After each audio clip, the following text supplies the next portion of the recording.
ನಮಸ್ಕಾರ. ಕರ್ನಾಟಕದಲ್ಲಿ ಈಗ ಸದ್ದು ಮಾಡ್ತಿರೋದು ಉತ್ತರ ಕರ್ನಾಟಕ ಪ್ರತ್ಯೇಕತೆಯ ಕೂಗು.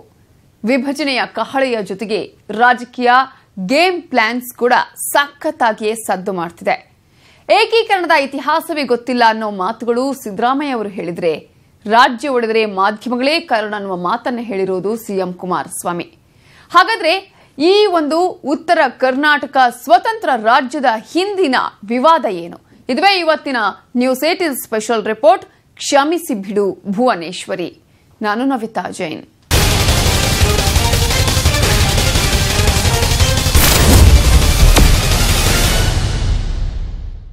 ಉತ್ತರದ ರಾಜಕೀಯಕ್ಕೆ ವಿಭಜನೆಯ ಬೆದರಿಕೆಯೂ ಸೇರಿಕೊಂಡಿದೆ. ಪ್ರತ್ಯೇಕತೆಯ ಕೂಗು ರಾಜಕೀಯ ದಾಳವಾಗ್ತಿದೆಯಾ ಅನ್ನೋದು ಚರ್ಚೆಯಲ್ಲಿದೆ. ಇದು ರಾಜ್ಯ ವಿಭಜಿಸುವ ತಂತ್ರನ, ಅಭಿವೃದ್ಧಿಯ ಮಂತ್ರನ?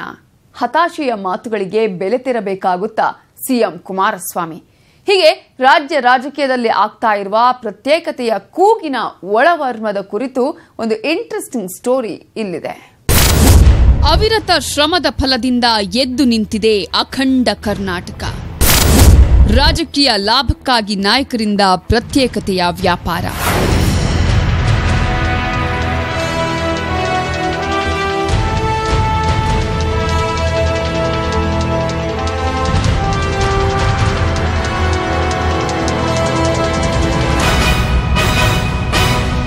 ಕುಡಿಯಲು ನೀರಿಲ್ಲ, ಮಾಡಲು ಕೆಲಸ ಇಲ್ಲ. ಇದನ್ನೆಲ್ಲ ನೋಡಬೇಕಾದವನು ಮಾತ್ರ ಮಾಡ್ತಿರೋದೇ ಬೇರೆ. ಎಸ್, ಇದು ಉತ್ತರ ಕರ್ನಾಟಕದ ಅಸಲಿ ಕಥೆ. ಇದೆಲ್ಲ ಗೊತ್ತಿದ್ದು ತಮ್ಮ ತಮ್ಮ ಲಾಭಕ್ಕಾಗಿ ಪ್ರತ್ಯೇಕತೆಯ ಚಿತ್ರಕಥೆ ಹೆಣೆಯುತ್ತಿದ್ದಾರೆ ಮಹಾನ್ ನಾಯಕರು.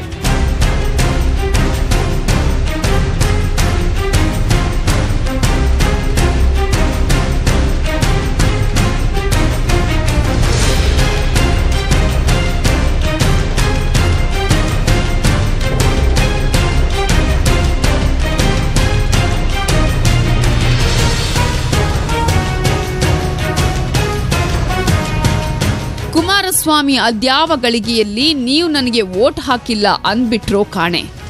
ಬೆಂಗಳೂರಿಗೂ ಉತ್ತರ ಕರ್ನಾಟಕಕ್ಕೂ ಇದ್ದ ಪ್ರಯಾಣದ ಅಂತರ ಮತ್ತಷ್ಟು ದೂರವಾದಂತೆ ಭಾಸವಾಗುತ್ತಿದೆ.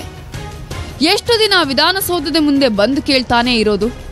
ನಮ್ಮಲ್ಲೇ ಒಂದು ಅಸಲಿ ವಿಧಾನಸೌಧ ಮಾಡೇ ಬಿಡೋಣ ಅನ್ನುವಂತೆ ಪಣ ತೊಟ್ಟು ಕಣಕ್ಕಿಳಿಯುತ್ತಿದ್ದಾರೆ ಕೆಲ ಮಂದಿ. ಹೌದು, ಈ ಭಾಗಕ್ಕೆ ಬೆಳಗಾವಿಯ ಸುವರ್ಣಸೌಧ ಅಂದ್ರೆ ಅದು ಕಣ್ಣೊರೆಸುವ ತಂತ್ರ. ಬರೀ ಅಧಿವೇಶನಕ್ಕಷ್ಟೇ ಸೀಮಿತವಾದ ಸೌಧ ಬೇಕಿಲ್ಲ. ನಿಜವಾದ ಆಡಳಿತ ಮಾಡೋ ಶಕ್ತಿ ಸೌಧವೇ ನಮಗೂ ಬೇಕು. ನಮ್ಮ ಕೂಗನ್ನ, ನೋವನ್ನ ಪರಿಗಣಿಸೋ ಶಕ್ತಿ ಸೌಧ ಬೇಕು ಅನ್ನೋದು ಇವರ ಕೂಗು. ಇವರ ಆಂತರ್ಯದ ಬೇಗುದಿಗೆ ತುಪ್ಪ ಸುರಿದಿರೋದು ಮಾತ್ರ ನಾಡು ನಡೆಸ್ತಿರೋ ಸಾರಥಿ.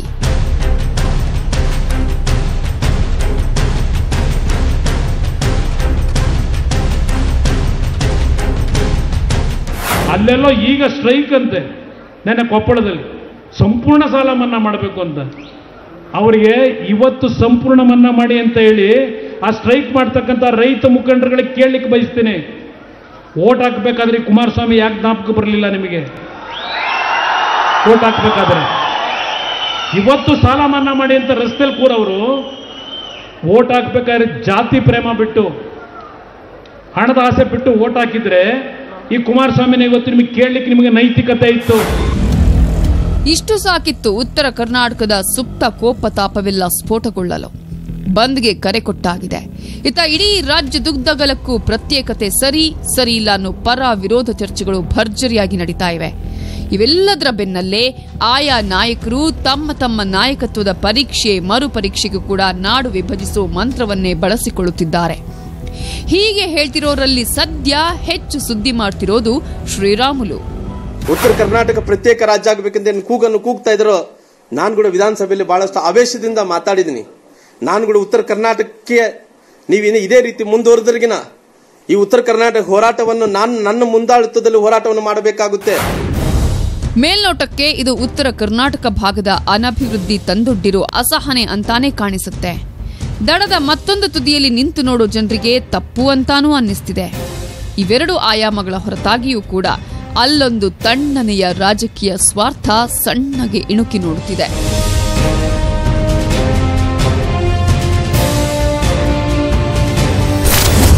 ದೋಸ್ತಿ ಕೈಗಳು ಒಡಕಿನ ಕೂಗು.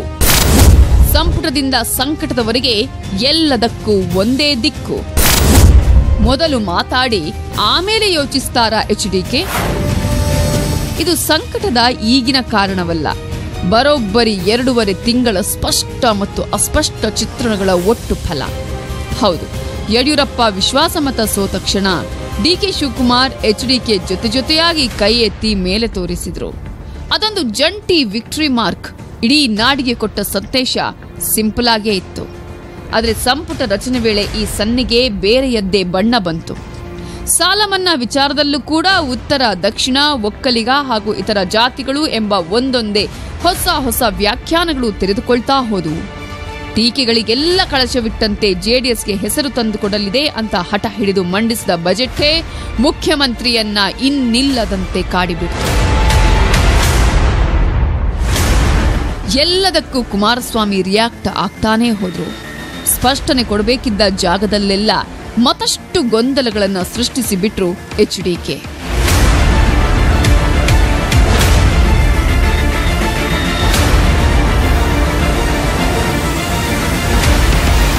ಗೊಂದಲಗಳು ಗದ್ದಲಗಳ ರೂಪ ಪಡೆಯಲಾರಂಭಿಸಿದ್ವು. ಇಂತಹದೊಂದು ಸಂದಿಗ್ಧ ಪರಿಸ್ಥಿತಿಯಲ್ಲಿ ಎಲ್ಲೋ ಏನೋ ಮಿಸ್ ಹೊಡಿತಿದೆ ಅಂತ ಭಾಸವಾದಾಗಲೆಲ್ಲ ಜೊತೆಗಿದ್ದ ಕಾಂಗ್ರೆಸ್ಸೇ ಗಲಿಬಿಲಿಯಾಗುವಂತಹ ಬಾಂಬ್ ಇಟ್ರು. ನಾನು ವಿಷಕಂಠ, ನೋವು ನುಂಗಿ ಬದುಕುತ್ತಿದ್ದೇನೆ, ಒಂಚೂರು ಖುಷಿಯಾಗಿಲ್ಲ ಅಂದುಬಿಟ್ರು. ನೀವೆಲ್ಲ ಸಂತೋಷದಲ್ಲಿದ್ದೀರಿ, ಏನೋ ನಿಮ್ಮ ಅಣ್ಣನೋ ತಮ್ಮನೋ ಮುಖ್ಯಮಂತ್ರಿ ಆಗಿದ್ದಾನೆ ಅಂತ ಹೇಳಿ. ಆದ್ರೆ ನಾನು ಸಂತೋಷದಲ್ಲಿಲ್ಲ. ನನ್ನ ಒಂದು ನೋವೇನಿದೆ ಅನ್ನೋದನ್ನ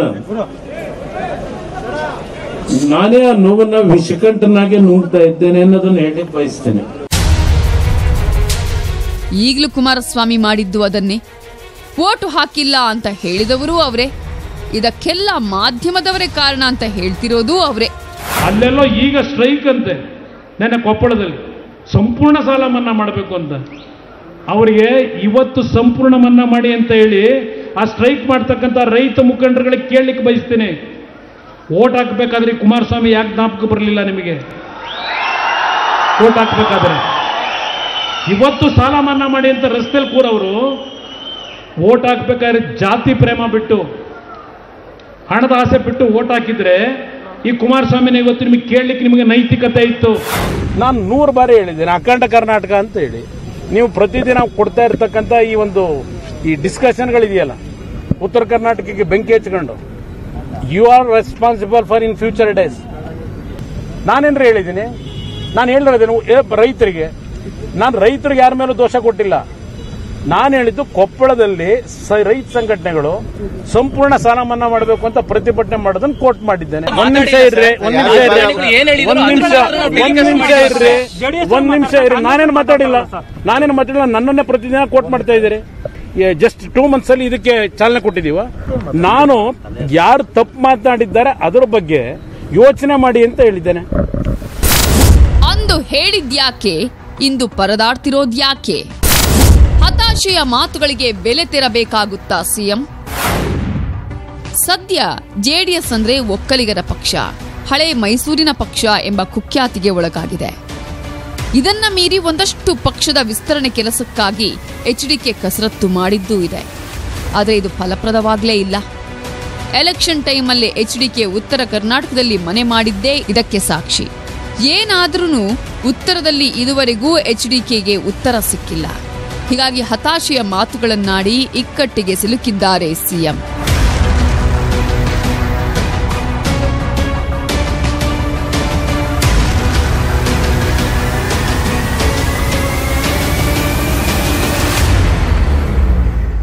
ಉತ್ತರದ ಸಂಘರ್ಷ ಆರಂಭ ಆಗಿರೋದು ಇವತ್ತು ನಿನ್ನೆಯಿಂದಲ್ಲ.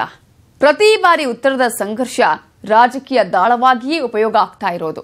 ಸೊ ವಿಭಜನೆಯ ಕಾವು ಜೋರಾಗ್ತಾ ಇದ್ದ ಹಾಗೆ ಒಂದ್ ಕಡೆ ಏಕೀಕರಣದ ಸ್ವರ್ಣ ಪುಟಗಳ ಮೆಲುಕು, ಮತ್ತೊಂದ್ ಕಡೆ ರಾಜಕೀಯ ಮೇಲಾಟ ಕೂಡ ಅಬ್ಬರಿಸ್ತಾ ಇವೆ.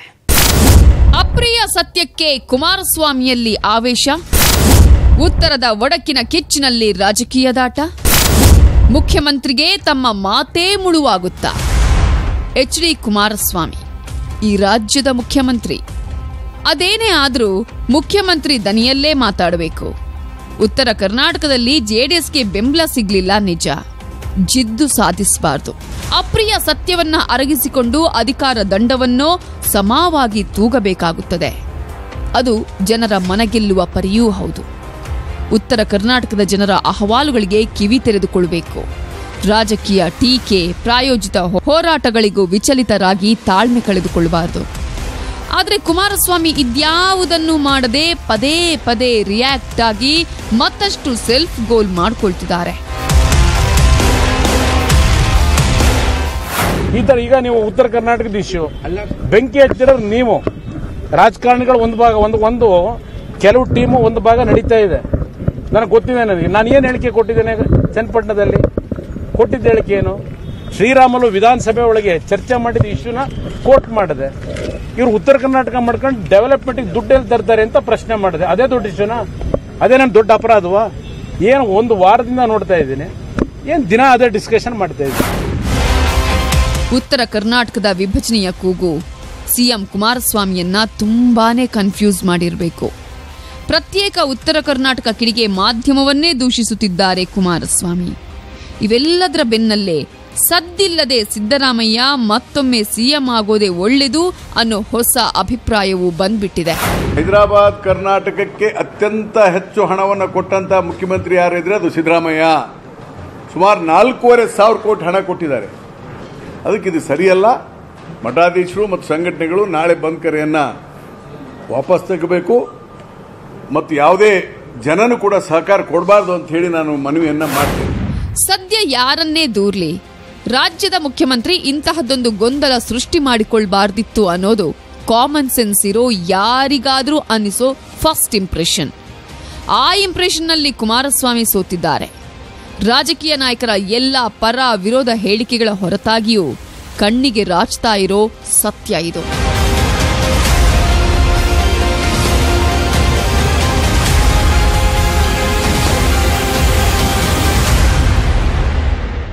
ಉತ್ತರ ಕರ್ನಾಟಕದ ಪ್ರಭಾವಿ ನಾಯಕರು ಕರ್ನಾಟಕದ ಗದ್ದುಗೆಯಲ್ಲಿದ್ರೂ ಉತ್ತರ ಮಾತ್ರ ಶೂನ್ಯ ಅಂತಾನೆ ಹೇಳಬಹುದು. ಉತ್ತರದಲ್ಲಿ ಹೆಚ್ಚಾಗ್ತಾ ಇರುವ ಪ್ರತ್ಯೇಕತೆಯ ಕೂಗಿಗೂ ಲಿಂಗಾಯತ ವರ್ಸಸ್ ಒಕ್ಕಲಿಗರ ಗುದ್ದಾಟನೂ ಕಾರಣನಾ? ಆ ಜಾತಿ ಲೆಕ್ಕಾಚಾರದ ರಾಜಕೀಯ ಹೇಗಿದೆ? ಕುಮಾರಸ್ವಾಮಿ ಬಜೆಟ್ ಮಂಡಿಸಿದ ಬಳಿಕ ಒಂದು ಕಣ್ಣಿಗೆ ಬೆಣ್ಣೆ ಮತ್ತೊಂದು ಕಣ್ಣಿಗೆ ಸುಣ್ಣ ಅನ್ನುವಂತಹ ಮಾತುಗಳಂತೂ ಕೇಳಿಬಂದವು. ಕುಮಾರಸ್ವಾಮಿ ಸಿಎಂ ಆದ ಕ್ಷಣದಿಂದನೇ ವಿಭಜನೆಯ ಕಹಳೆ ಉತ್ತರ ಕರ್ನಾಟಕದಲ್ಲಿ ಆರಂಭ ಆಗಿತ್ತು.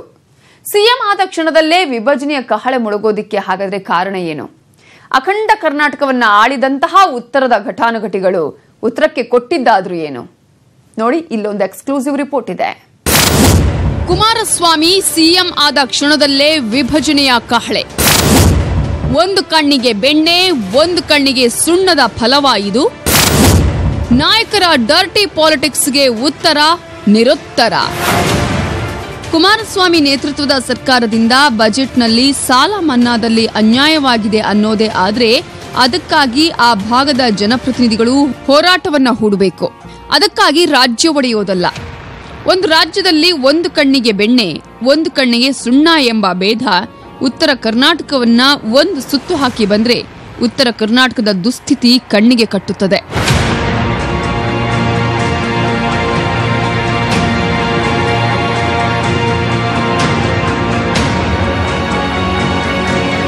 ಏಕೀಕರಣ ಕರ್ನಾಟಕದ ಭಾಗವೇ ಆಗಿರುವ ಉತ್ತರದ ಜಿಲ್ಲೆಗಳು ದಕ್ಷಿಣಕ್ಕೆ ಹೋಲಿಸಿದಾಗ ಯಾಕಿನ್ನು ಹೀಗೆ ಬಾಲಗ್ರಹ ಪೀಡಿತ ಮಗುವಿನಂತೆ ನರಳುತ್ತಿವೆ ಎಂಬ ಪ್ರಶ್ನೆ ನಮ್ಮನ್ನ ಕಾಡದೇ ಇರದು. ಕೇವಲ ಕುಮಾರಸ್ವಾಮಿ ಮುಖ್ಯಮಂತ್ರಿಯಾದ ಕ್ಷಣದಲ್ಲೇ ಆದ ನಿರ್ಲಕ್ಷ್ಯ ಅನ್ನೋದು, ಅಥವಾ ಕುಮಾರಸ್ವಾಮಿಯವರ ಕಾಲದಲ್ಲೇ ಹಿಂದಿನ ಎಲ್ಲಾ ನಿರ್ಲಕ್ಷ್ಯಗಳನ್ನು ಸರಿಪಡಿಸಿಬಿಡಬೇಕು ಅನ್ನೋದು ಎರಡೂ ಅತಿರೇಕವೇ. ಜೊತೆಗೆ ರಾಜಕೀಯ ಪ್ರೇರಿತ ಅನ್ನೋದ್ರಲ್ಲೂ ಸಂಶಯವಿಲ್ಲ. ಈಗ ಪ್ರತ್ಯೇಕ ರಾಜ್ಯದ ಕಹಳೆಯ ದನಿ ಎತ್ತುತ್ತಾ ಇರುವವರದ್ದು ಕೂಡ ಇಂತಹದ್ದೇ ಡರ್ಟಿ ಪಾಲಿಟಿಕ್ಸ್ ಅನ್ನೋದನ್ನ ಬಿಡಿಸಿ ಹೇಳಬೇಕಾಗಿಲ್ಲ.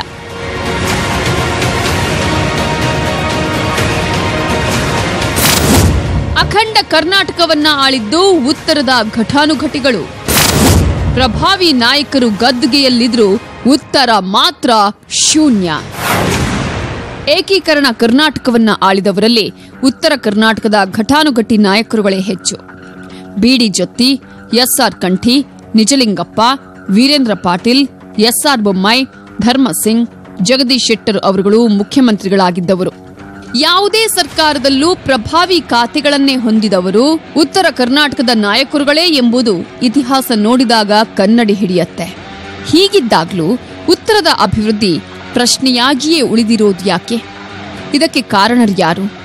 ಉತ್ತರಕ್ಕೆ ಆಯಾ ಕಾಲದಲ್ಲಿ ಬಿಡುಗಡೆಯಾದ ಅನುದಾನ ಎಲ್ಲಿ ಹೋಯಿತು? ಈ ಭಾಗದ ಜನಪ್ರತಿನಿಧಿಗಳು ವಹಿಸಿದ ಪಾತ್ರವೇನು ಅನ್ನೋದನ್ನ ಅವಲೋಕನ ಮಾಡುತ್ತಾ ಉತ್ತರ ಕಂಡುಕೊಳ್ಳುವ ಕಾಲ ಈಗ ಬಂದಿದೆ. ಸದ್ಯ ಜಾರಕಿಹೊಳಿ, ಹುಕ್ಕೇರಿ, ಬಸವರಾಜ ಬೊಮ್ಮಾಯಿ, ಎಚ್.ಕೆ. ಪಾಟೀಲ್, ಖಂಡ್ರೆ ಕುಟುಂಬಗಳು ಪಕ್ಷಾತೀತವಾಗಿ ನಿರಂತರವಾಗಿ ಅಧಿಕಾರವನ್ನ ಅನುಭವಿಸುತ್ತಲೇ ಬರುತ್ತಿವೆ. ಮುರುಗೇಶ್ ನಿರಾಣಿ, ಪ್ರಹ್ಲಾದ್ ಜೋಶಿ, ಜಗದೀಶ್ ಶೆಟ್ಟರ್, ಬಳ್ಳಾರಿಯ ರೆಡ್ಡಿ ಪಾಳೆಯಗಳು ಹಣಬಲ, ತೋಳ್ಬಲಗಳಿಂದ ಆಳುತ್ತಲೇ ಬಂದಿದ್ದಾರೆ. ಧರ್ಮಸಿಂಗ್, ಮಲ್ಲಿಕಾರ್ಜುನ ಖರ್ಗೆ ಅವರಂತಹ ಇತ್ತೀಚಿನ ಪೊಲಿಟಿಕಲ್ ಫ್ಯಾಮಿಲಿಗಳೂ ಕೂಡ ರಾಜಕಾರಣದಲ್ಲಿ ಬಲ ಬಿಗಿಗೊಳಿಸಿಕೊಂಡಿವೆ. ಇವಿಷ್ಟೆಲ್ಲದರ ನಡುವೆಯೂ ಪ್ರತ್ಯೇಕತೆಯ ಕೂಗು ಕೇಳ್ತಾ ಇದೆ ಅಂದ್ರೆ ಅದು ರಾಜಕೀಯ ಪ್ರೇರಿತ ಅನ್ನೋದು ಅಷ್ಟೇ ಸತ್ಯ. ಅದೇ ಸದ್ಯದ ಡರ್ಟಿ ಪಾಲಿಟಿಕ್ಸ್. ಉತ್ತರ ಕರ್ನಾಟಕ ವಿಭಜನೆಯ ಹಿಂದಿನ ಮರ್ಮವೇನು? ಜಾತಿ ಮತ್ತು ರಾಜಕೀಯಕ್ಕಾಗಿ ವಿಭಜನೆಯ ಮಂತ್ರಾನ? ಇದು ಕೂಡ ಲಿಂಗಾಯತ ವರ್ಸಸ್ ಒಕ್ಕಲಿಗರ ಗುದ್ದಾಟನ? ಬಿಜೆಪಿಯ ದಾಳಕ್ಕೆ ಶ್ರೀರಾಮುಲು ವಿಲನ್ ಆದ್ರ? ಈಗ ಎದ್ದಿರುವ ಪ್ರತ್ಯೇಕ ರಾಜ್ಯದ ಕೂಗಿನ ಹಿಂದೆ ಇರೋದು ಜಾತಿ ಮತ್ತು ರಾಜಕೀಯ ಕಾರಣಗಳೂ ಇರಬಹುದು. ಅದರಲ್ಲೂ ಈ ದೋಸ್ತಿ ಸರ್ಕಾರದ ಸಂಪುಟದಲ್ಲಿ ಅದ್ಯಾಕೆ ಹಾಗಾಯ್ತೋ ಏನೋ. ಬಟ್ ಉತ್ತರ ಕರ್ನಾಟಕ ಭಾಗದ ಪ್ರಭಾವಿ ರಾಜಕಾರಣಿಗಳೇ ಕೊನೆ ಸಾಲಿನಲ್ಲಿ ಉಳಿದುಕೊಂಡ್ರು. ಎಚ್.ಕೆ. ಪಾಟೀಲ್, ಎಂ.ಬಿ. ಪಾಟೀಲ್ರಂತಹ ಕಾಂಗ್ರೆಸ್ನ ಹಿರಿಯ ನಾಯಕರು ಕಡೆಗಣನೆಗೆ ಒಳಗಾದ್ರು ಅನ್ನುವ ಭಾವನೆ ಮೂಡಿದೆ. ರಾಜ್ಯ ರಾಜಕೀಯದಲ್ಲಿ ಲಿಂಗಾಯತರು ವರ್ಸಸ್ ಒಕ್ಕಲಿಗರ ರಾಜಕೀಯ ಗುದ್ದಾಟ ಹಿಂದಿನಿಂದಲೂ ಸಾಕ್ತಲೇ ಬಂದಿದೆ. ಸದ್ಯ ಇಂತಹದೊಂದು ರಾಜಕೀಯ ದಾಳದಲ್ಲಿ ಶ್ರೀರಾಮುಲು ಸಿಲುಕಿ ಹಾಕಿಕೊಂಡಿದ್ದಾರಾ ಅಥವಾ ತಾವಾಗಿಯೇ ಹೋಗಿ ಕುಣಿಕೆಗೆ ತಗುಲಿಕೊಂಡ್ರಾ ಅನ್ನುವ ಅನುಮಾನ ಗಾಢವಾಗ್ತಿದೆ. ಉತ್ತರದ ವಿಭಜನೆಯ ಕೂಗಿನ ಹಿಂದೆ ಅಂತಹದ್ದೊಂದು ರಾಜಕೀಯ ಲೆಕ್ಕಾಚಾರ ಸಾಕ್ತಿದೆ ಅಂತಾನು ಹೇಳಲಾಗ್ತಿದೆ. ಪ್ರತ್ಯೇಕತೆಯ ಕೂಗು ಏಳುತ್ತಲೇ ಕಾವಿಧಾರಿಗಳು ಕೂಡ ಪರ ವಿರೋಧ ಚರ್ಚೆಯಲ್ಲಿ ಬ್ಯುಸಿಯಾಗಿದ್ದಾರೆ. ಎಲ್ಲರೂ ಪ್ರತ್ಯೇಕ ರಾಜ್ಯ ಆಗಬೇಕು ಅನ್ನುವಂತಹ ಉದ್ದೇಶವನ್ನು ಇಟ್ಟುಕೊಂಡು ಹೋರಾಟಕ್ಕೆ ಅಣಿಯಾಗ್ತಾ ಇರುವ ಕಾರಣ ಏನು ಅಂತಂದ್ರೆ ಅಭಿವೃದ್ಧಿ ಆಗಲಿ ಅನ್ನುವಂಥದ್ದು ಅಂತರಂಗದ ವಿಚಾರ ಅನ್ನುವಂಥದ್ದನ್ನು ತಮ್ಮ ಗಮನಕ್ಕೆ ನಾನು ತರಲಿಕ್ಕೆ ಇಚ್ಛಪಡ್ತೇನೆ. ಅಖಂಡ ಕರ್ನಾಟಕ ಉಳಿಬೇಕು ಅನ್ನುವಂಥದ್ದು ಎಲ್ಲರ ಅಭಿಪ್ರಾಯದಂತೆ ನಂದು ಕೂಡ ಆಗಿದೆ. ಆದರೆ ಉತ್ತರ ಕರ್ನಾಟಕದ ಅಭಿವೃದ್ಧಿ ಆಗಿದ್ದೇ ಆದರೆ, ಆ ಕಡೆ ಗಮನ ಹರಿಸಿದ್ದೇ ಆದರೆ ಪ್ರತ್ಯೇಕ ರಾಜ್ಯದ ಕೂಗು ಅಷ್ಟಕ್ಕೆ ನಿಂತು ಹೋಗುತ್ತೆ ಅಂತಕ್ಕಂಥದ್ದು ನನ್ನ ವೈಯಕ್ತಿಕ ಅಭಿಪ್ರಾಯ. ಇಲ್ಲಿ ಯಾರ ಪರ ವಿರೋಧ ನಾವು ಮಾತಾಡೋದಕ್ಕೆ ಇಷ್ಟಪಡೋದಿಲ್ಲ. ನಮ್ಮ ಪಂಚಪೇಟೆಗಳ ಅಭಿಪ್ರಾಯ ಒಂದೇ.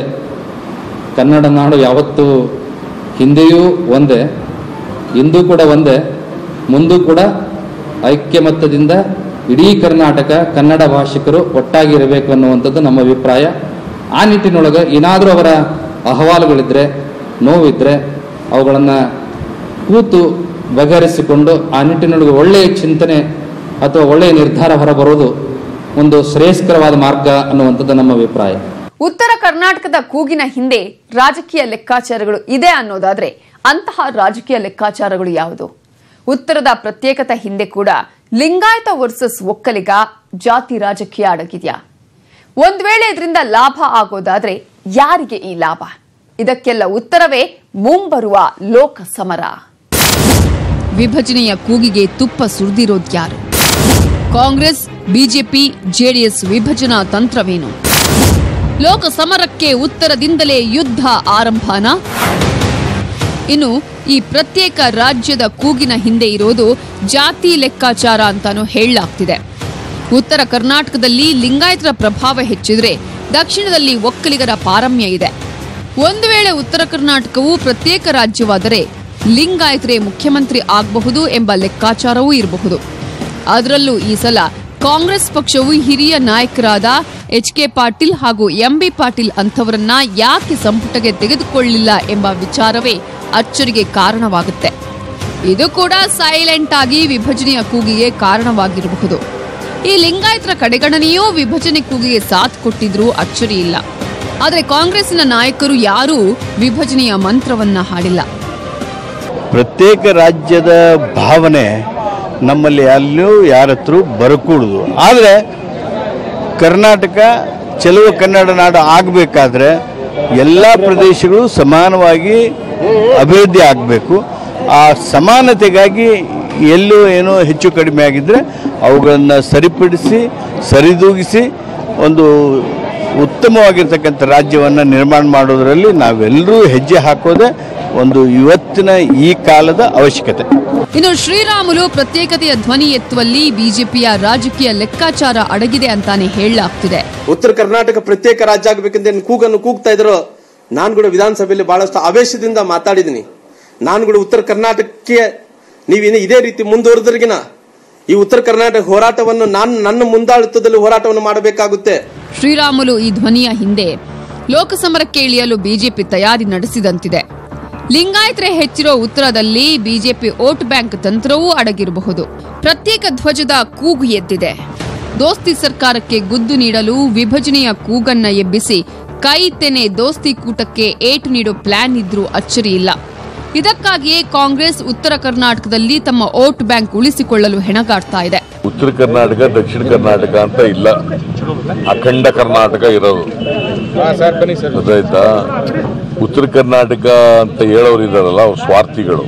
ಈಗ ಕತ್ತಿ ಏನ್ ಮಾಡಿದ ಅಧಿಕಾರದಲ್ಲಿದ್ದಾಗ, ರಾಮುಲು ಅಧಿಕಾರದಲ್ಲಿದ್ದಾಗ ಏನ್ ಮಾಡಿದ್ರು, ಇನ್ನೊಬ್ರು ಇವತ್ತು ಹೇಳೋರು ಅವರೆಲ್ಲ ಎಲ್ಲಿ ಏನ್ ಮಾಡಿದ್ರು ಅವರು. ಅದೇನೇ ಇರ್ಲಿ, ಹೇಳಿದ್ದು ಹೇಳಾಯ್ತು. ಈಗ ಎಲ್ಲೆಲ್ಲೂ ಪ್ರತ್ಯೇಕತೆಯದ್ದೇ ಸದ್ದು ಗದ್ದಲ. ಮಾಧ್ಯಮಗಳ ಮೈಕ್ ಮುಂದೆ ಇದೇ ಮಾತು, ಸಾಮಾಜಿಕ ಜಾಲತಾಣಗಳಲ್ಲೂ ಇದೇ ಟ್ರೆಂಡಿಂಗ್. ಉತ್ತರದವರ ಕೂಗು ಸಾಲದು ಅಂತ ಈಗ ತುಳುನಾಡು ಪ್ರತ್ಯೇಕವಾಗಲಿ ಅಂತ ದನಿ ಏರಿಸಿದ್ದಾರೆ ಮಂಗಳೂರಿನ ಕೆಲವು ಮಂದಿ. ಕೊಡಗಿನದು ಮೊದಲಿಂದಲೂ ಇದೇ ಕೂಗು. ಹೀಗೆ ಕರ್ನಾಟಕದ ಭೂಪಟವನ್ನ ಹರಿದು ಹಂಚಿ ಭುವನೇಶ್ವರಿ ಮುಂದೆ ಕೈ ಮುಗಿದು ಕ್ಷಮಿಸು ಬಿಡು ತಾಯಿ ಅಂತ ಹೇಳಿಬಿಟ್ರೆ ಸಾವಿರಾರು ದೊಡ್ಡ ಮನುಷ್ಯರ 100 ವರ್ಷದ ಹೋರಾಟದ ಫಲಕ್ಕೆ ಒಳ್ಳೆ ಮರ್ಯಾದೆ ಕೊಟ್ಟಂತೆ ಬಿಡಿ. ನಾಚಿಕೆಯಾಗಬೇಕು ನಮ್ಮ ರಾಜಕಾರಣಿಗಳಿಗೆ. ಉತ್ತರದಲ್ಲಿ ಸದ್ದು ಮಾಡ್ತಿರೋ ಪ್ರತ್ಯೇಕತೆಯ ಕೂಗು ರಾಜ್ಯ ರಾಜಕೀಯದ ಮಗ್ಗುಲನ್ನ ಬದಲಿಸ್ತಾ ಇದೆ. ದೋಸ್ತಿ ಸರ್ಕಾರಕ್ಕೆ ಏಟು ಕೊಡ್ತಾ ಇರೋ ವಿಭಜನೆಯ ಅಸ್ತ್ರ ಸದ್ದಿಲ್ಲದೆ ಜಾತಿ ರಾಜಕೀಯಕ್ಕೂ ಎಡೆ ಮಾಡಿಕೊಟ್ಟಿದೆ. ಜನರ ಇಂಗಿತವನ್ನ ಬದಿಗೊತ್ತಿ ಪ್ರತ್ಯೇಕತೆಯ ಅಸ್ತ್ರದ ಮೂಲಕ ಕರ್ನಾಟಕವನ್ನ ಹರಿದು ಹಂಚಲು ಹೋದ ರಾಜಕಾರಣಿಗಳಿಗೆ ನಿಜವಾಗಿಯೂ ಇದು ತಲೆ ತಗ್ಗಿಸೋ ಸಮಯ ಅಂತ ಹೇಳ್ತಾ ಇವತ್ತಿನ ನ್ಯೂಸ್ 18 ಸ್ಪೆಷಲ್ ರಿಪೋರ್ಟ್ ಅನ್ನು ಮುಗಿಸ್ತಾ ಇದ್ದೀವಿ. ನೋಡ್ತಾ ಇರಿ ನ್ಯೂಸ್ 18 ಕನ್ನಡ. ಜಾಲ ನಮ್ಮದು, ಬಲ ನಿಮ್ಮದು.